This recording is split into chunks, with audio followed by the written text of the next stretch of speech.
राणी, काय ग एवढा कसला विचार करतेस?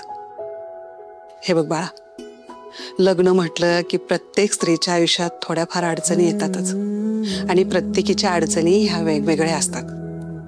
आता तुझ्या आयुष्यात जी आलेली आजची अडचण आहे ते खरंच अंगावर काटा आणणारी आहे ग. पण बाळा हे बघ, परिस्थिती हळूहळू सुधारेल, सगळं काही ठीक होईल. तू काळजी नको करू. अगं आम्ही सगळेजण आहोत की तुझ्या बरोबर. आणि राणी, ही माझी रूम आहे बर का. आज तुला माझ्या बरोबर राहायचंय. उद्या पूजा झाली की मग तू तुझ्या नवऱ्याच्या रूम मध्ये जा. काय ग, आवडेल ना तुला या म्हातारी बरोबर राहायला? बाई, सकाळपासून काहीच खाल्लेले नाहीस तू. भूक लागली असेल ना? घे, थोडं खाऊन घे.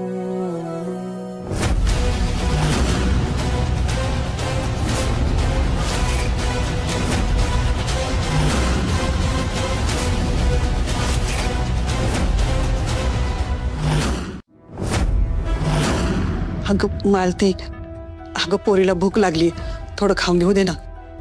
हिला मी घरात घेतलंय ना, हेच खूप आहे हिच्यासाठी.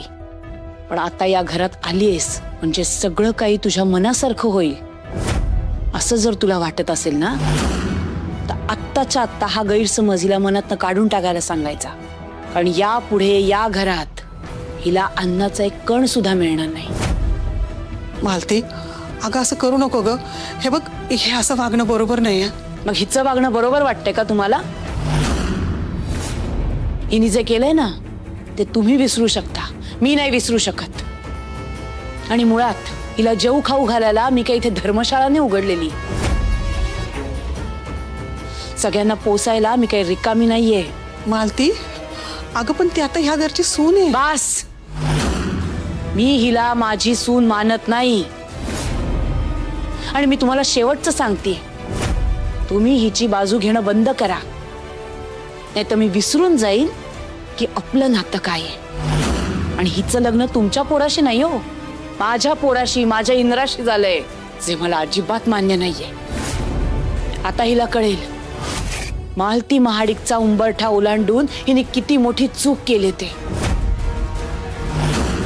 महाडिकांची संपत्ती, त्यांचा आयुष्य आराम हवा होता ना तुला, त्यासाठीच माझ्या लेकाला जाळ्यात अडकवलंस ना तू. आता बघ, एका एका घासासाठी कशी तरसशील तू. पण तुला काहीच मिळणार नाही.